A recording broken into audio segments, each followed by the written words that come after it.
नमस्कार छात्रों,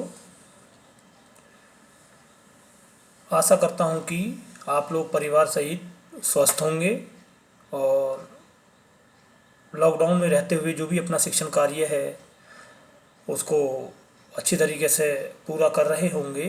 आज हम कुछ समय के बाद फिर जो भी हमारे एक दो टॉपिक रह गए थे उससे रिलेटेड वीडियो यूट्यूब जो हम बना रहे हैं। आज का जो हमारा यूट्यूब है वीडियो है वो सोशल चेंज थ्योरीज यानी सामाजिक परिवर्तन के जो सिद्धांत हैं। वैसे तो हम यदि बात करते हैं सामाजिक परिवर्तन के अनेक जो सिद्धांत वो विकसित हुए हैं, परंतु प्रकृति के आधार पर हम इन्हें चार भागों में बांटते हैं, जैसे इवोल्यूशनरी थ्योरी, साइक्लिकल थ्योरी और हमारी फंक्शनल थ्योरी जो आपके सिलेबस के अंदर है। तो यहाँ पर मैं सर्वप्रथम उद्विकासीय जो सिद्धांत है, इवोल्यूशनरी जो थ्योरी है उसका जिक्र करेंगे। उसमें दो तीन थिंकरों का हम एक्सप्लेनेशन करेंगे कि कैसे उन्होंने उद्विकासीय सिद्धांत को डिफाइन किया है। वैसे यदि हम उद्विकास को डिफाइन करने की बात करें कि उद्विकासीय सिद्धांत होते क्या हैं, उद्विकासीय सिद्धांत से तात्पर्य वैसे जहाँ पर एक सरल कोशिकीय जीव से बहुकोशिकीय जीव जब बना, उसको जो हर्बर्ट स्पेंसर ने वहाँ पर उद्विकास के रूप में उसको प्रयोग किया और बाद में जटिल मानव बना और सर्वप्रथम अमीबा जो एक कोशिकीय जीव था, और ये प्रक्रिया होते हुए उसने उस चीज़ को लागू कर दिया समाज पर कि समाज में भी कुछ चीज़ें ऐसी होती हैं कि समाज भी सर्वप्रथम अवस्था में एक सरल अवस्था में रहा होगा, परंतु जैसे जैसे उसके अंदर परिवर्तन आया, परिवर्तन के बाद वो एक जटिल अवस्था में पहुंचा।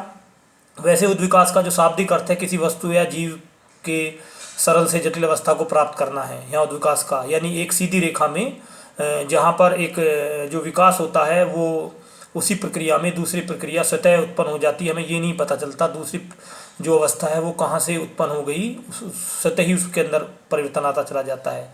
वैसे मैकार्डन के अनुसार उद्विकास परिवर्तन की ऐसी अवस्था है जिसमें परिवर्तनशील वस्तु की अनेक अवस्थाएं परिलक्षित होती हैं, जो आपके इसने कहा था। वैसे अगस्ट कॉम्ट की यदि हम बात करें, इसमें विभिन्न विभिन्न कारकों की चर्चाएं की हैं उद्विकासीय सिद्धांत के अंदर, और सर्वप्रथम हम सामाजिक परिवर्तन के उद्विकासीय सिद्धांत के रूप में अगस्ट कॉम्ट को मैं कोट करना चाहूँगा यहाँ पर। तो अगस्ट कॉम्ट ने जो विचारों में परिवर्तन को उद्विकासीय प्रकृति का एक मूल माना है। दूसरी ओर जो हर्बर्ट स्पेंसर भी एक उद्विकासीय सिद्धांत को मानने वाले समाजशास्त्री हुए, उन्होंने जो आंतरिक शक्तियां हैं और जनसंख्यात्मक पहलुओं को परिवर्तन का उद्विकास का एक मूल माना है। उधर एक एल.एच. मॉर्गन हुए, एल.एच. मॉर्गन ने प्रौद्योगिकी का जो परिवर्तन है, टेक्नोलॉजिकल चेंज है, उसको उद्विकास का मुख्य कारक माना है। यानी सबके अपने अपने फैक्टर हैं, उसी को आगे बढ़ाते हुए हम कि उद्विकासीय सिद्धांत को भलीभांति रूप से स्पष्ट करने के लिए विभिन्न भागों में हम इसको डिवाइड कर सकते हैं, और विभिन्न हमारे समाजशास्त्री हैं जिन्होंने अच्छे तरीके से इसको डिफाइन किया है। सर्वप्रथम मैं अगस्ट कॉम्ट का जिक्र करना चाहूँगा क्योंकि समय की बाध्यता होती है, और क्योंकि लंबी जो वीडियो यदि बनती है वो सुनने में भी थोड़ा इरिटेटिव हो जाती है, और दूसरा डाउनलोड होने में बड़ी दिक्कत होती है। टेक्नोलॉजिकल ये बड़ी प्रॉब्लम है कि नेट की, परंतु क्योंकि इसका जो एक व्हाट्सएप पर मैं ई कंटेंट के रूप में आप लोगों को मटेरियल पहले ही भेज चुका हूँ, और आज हम लोग इस पे आगे बढ़ते हैं कि अगस्ट कॉम्ट की जब हम बात करते हैं उसका सिद्धांत, वो वहाँ पर सामाजिक परिवर्तन को वो क्योंकि मैंने बताया कि वो मानव के बौद्धिक विकास की बात करता है कि मानव का बौद्धिक विकास 3 चरणों में हुआ है। जो पहला चरण की बात करता है वो कहता है धर्मशास्त्रीय अवस्था, दूसरी बात करता है वो मेटाफिजिकल, तीसरी बात करता है वो पॉजिटिव स्टेज। वो 3 अवस्थाओं के अंदर सामाजिक परिवर्तन की बात करता है। जो पहली अवस्था थी वो अलौकिक शक्ति का हाथ मानता है किसी भी घटना के पीछे, और इसको उन्होंने 3 स्तरों में बांटा है, बहुदेववाद है, एक ईश्वरवाद है और वस्तु पूजा है। 3 प्रकार के भागों में बांटा है। दूसरी तत्व मीमांसा, यह अमूर्त और निराकरण शक्तियों के कारण समाज में परिवर्तन की बात करता है। और जो तीसरी अवस्था है यहाँ पर प्रत्यक्षवाद, क्योंकि शॉर्ट में मैं इन चीज़ों का जिक्र कर रहा हूँ। तीसरी अवस्था वो कहता है कि प्रत्यक्ष पॉजिटिव स्टेज, यह समाज का मानव मस्तिष्क के विकास का अंतिम चरण है, और हर स्तर में इस घटना का विश्लेषण, अवलोकन, निरीक्षण एवं प्रयोगात्मक, वैज्ञानिक, तुलनात्मक के आधार पर होना चाहिए, और बौद्धिक विकास वैसे इसके मानवता के धर्म तथा प्रजातंत्र का विकास हुआ है। वर्तमान समाज इसी स्तर में है, वर्तमान का जो समाज है इसी स्तर में वो अपनी बात करता है। परंतु यहीं पर हम एल एच मॉर्गन की बात करते हैं। एल एच मॉर्गन भी हमारे एक समाजशास्त्री हुए हैं जिन्होंने उद्विकासीय सामाजिक परिवर्तन का सिद्धांत दिया है। यहाँ पर वो अपनी 3 स्टेज बताते हैं अपनी। वैसे इन्होंने पुस्तक लिखी थी एंशियंट सोसाइटी 1872 में, और इस पुस्तक के अंदर इन्होंने उद्विकास के 3 स्तरों का जिक्र किया है। जो पहला स्तर है उसमें अंदर वो कहते हैं जंगली स्तर की बात करते हैं, जिसको सेवरेजरी या दूसरा बारबरिक बर्बर स्तर, तीसरा सभ्य स्तर, 3 स्तरों को उन्होंने डिवाइड किया कि 3 स्तरों में सामाजिक परिवर्तन होता है। जंगली स्तर में क्या कहते हैं वे, यह समाज का सबसे आरंभिक अवस्था की बात करते हैं और मानव अपने कार्य और व्यवहार में जंगली था। इस अवस्था के प्रारंभिक समय मनुष्य जंगलों में भटकता था। उसकी संस्कृति काफ़ी सरल और अविकसित थी तथा फल कंदमूल फल खाकर जीवित रहता था, गुफाएं पेड़ों पर रहता था। इस तरह की बातें उन्होंने की हैं इसके अंदर। दूसरी जो बारबरिक स्तर उन्होंने बताया है, बर्बर स्तर, इसके अंदर क्या कहते हैं, समाज के विकास का दूसरा महत्वपूर्ण स्तर है। बर्बर स्तर के प्राचीन स्तर की प्रस्तुति मॉर्गन ने बर्तनों को बनाने उनकी कला को जानने की बात की है। और तीसरा जो, क्योंकि इसको पूरा लॉन्ग में नहीं बता सकते समय की बाध्यता के कारण, तीसरा जो स्तर बताया है उन्होंने सभ्य स्तर। उद्विकास का क्रम यह अंतिम विकसित स्तर है। सभ्य अवस्था की शुरुआत अक्षरों के लिखने और पढ़ने की कला से मानी जाती है। इस तरह की बातें उन्होंने अपने स्तर के अंदर की है। और यहीं पर एक मैं तीसरे जो समाजशास्त्री हैं जो विकास के सिद्धांत की बात करते हैं, यहाँ पर हम कार्ल मार्क्स का जिक्र करेंगे कि कार्ल मार्क्स एक जर्मन समाजशास्त्री हुए। उन्होंने क्लास स्ट्रगल के आधार पर सामाजिक परिवर्तन के सिद्धांत का वर्णन किया है। और कार्ल मार्क्स अपने समय के प्राचीन विचारकों से काफ़ी प्रभावित थे। उसी प्रभाव का प्रतिफल है कि इन्होंने जो क्लास कॉन्फ्लिक्ट था, उद्विकास सिद्धांत का तत्व मौजूद है। और उन्होंने अपनी जो जर्मन आइडियोलॉजी बुक थी उसके अंदर उन्होंने 400 पानों की चर्चा विकास के संबंध में की है। पहला जो उन्होंने बताया है ट्राइबल, दूसरा एंशियंट, तीसरा फ्यूडल, चौथा कैपिटलिस्ट। और चलकर उन्होंने क्रिटिक और political economy and the pre capital economy formation के उत्पादन के तरीके, एशियाई सामंतवादी, पुरातन पूंजीवादी, विभिन्न स्तरों की उन्होंने बात अपने इस सामाजिक परिवर्तन के सिद्धांत के अंतर्गत की है। वैसे जब हम सर्वप्रथम इसकी बात करते हैं, जो आदिम की बात करते हैं, आदिम समाजवाद मानव समाज के इतिहास का प्रथम चरण है। इस अवस्था में उत्पादन के साधनों पर समुदाय का पूर्ण नियंत्रण होता था, व्यक्ति की संपत्ति की अवधारणा का अभाव था। जो दूसरी अवस्था है, यहाँ पहले स्तर पर ना तो कोई समाज का शोषण होता था ना कोई वर्ग था, ये वर्गहीन समाज था पहला, जिसको उन्होंने आदिम साम्यवादी समाज कहा है। दूसरा दासमूलक समाज, स्लेव सोसाइटी। इसमें मार्क्स के अनुसार सर्वप्रथम बार मानव समाज के इतिहास के दास और मालिक 2 वर्ग उत्पन्न हुए इस दासमूलक समाज के अंदर, जहाँ पर हम मालिक और एक तरीके से यहाँ पर दास और मालिक की 2 वर्ग उत्पन्न हुए। तीसरी जो बात करता है सामंतवादी फ्यूडल सोसाइटी की बात करता है।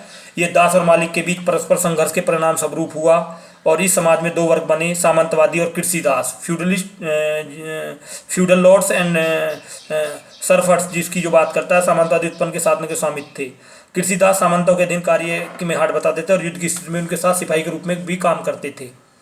तीसरी जो चौथी अवस्था बताई इन्होंने पूंजीवाद बताई, कैपिटलिस्टिक सोसाइटी की बात करता है सामाजिक परिवर्तन के अंदर।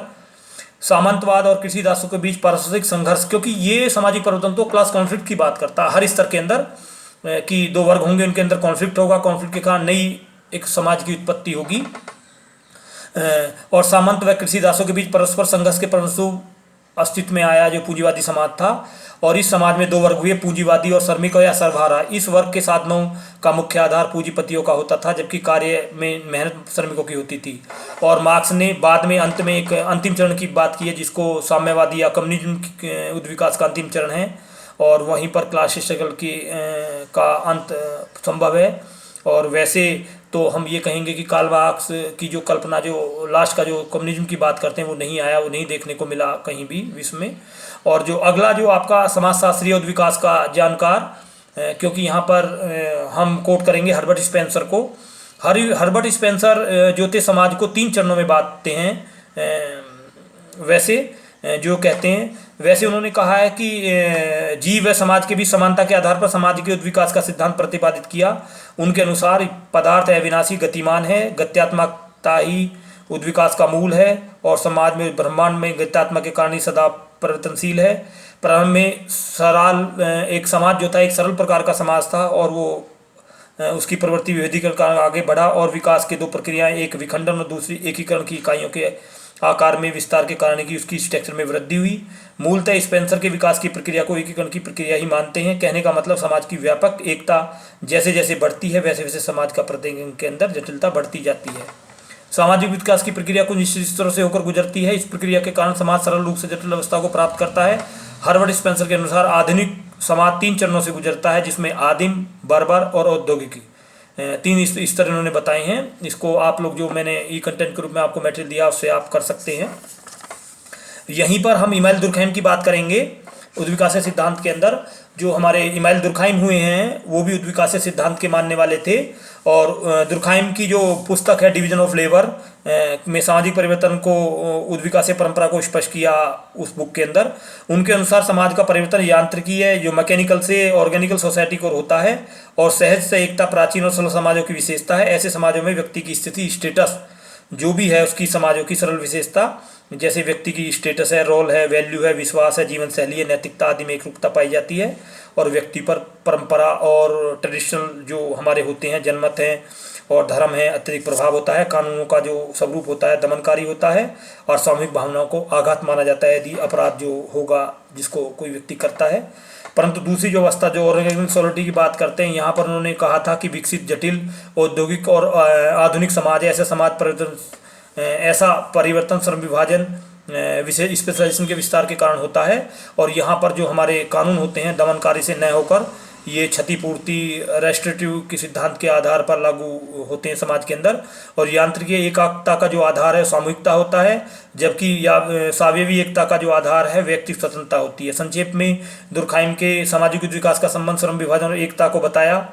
समाज प्रारंभ में दौर में यांत्रिक तरफ निर्भर था और उसमें श्रम विभाजन विशेषीकरण का अभाव था, दमनकारी कानूनों का बोलबाला था और सामूहिक चेतना पाई जाती थी। समय बीतने के साथ साथ समाज में जनसंख्या और उसकी विशेषताओं में वृद्धि हुई। इससे श्रम विभाजन और विशेषीकरण की प्रक्रिया का विस्तार हुआ और इससे एक सरल समाज से एक जटिल समाज, मैकेनिकल से ऑर्गेनिक सोसाइटी के रूप में हमारा जो समाज था वो विकसित हुआ। और वैसे इसमें जो हम जिक्र करेंगे, हम उद्विकास सिद्धांत के रूप में टालकट पार्सन को कोट कर सकते हैं, एल.टी. हॉबाउस को कोट कर सकते हैं, क्योंकि ये आ सकता है आप लोगों को, या आपके ई.बी. टायलर हुए हैं समाजशास्त्री, उन्होंने भी उद्विकास सिद्धांत को माना है। और यहाँ से एक लॉन्ग क्वेश्चन के रूप में, एक्शनल एग्जाम के रूप में एमए में प्रबल संभावना होती है कि उद्विकास सिद्धांत से आप क्या समझते हैं और अगस्त कॉम्ट के त्रिस्तरीय सिद्धांत से को समझाइए, या उद्विकास सिद्धांत से आप क्या समझते हैं दुर्कheim के मैकेनिकल सोसाइटी से ऑर्गेनिकल सोसाइटी की तरफ कैसे सामाजिक परिवर्तन होता है, या उद्विकास सिद्धांत से आप क्या समझते हैं। और मार्क्स के वर्ग संघर्ष के सामाजिक परिवर्तन के सिद्धांत को समझाइए, जो उसकी 4 स्टेज हैं, आप उसको समझा सकते हैं।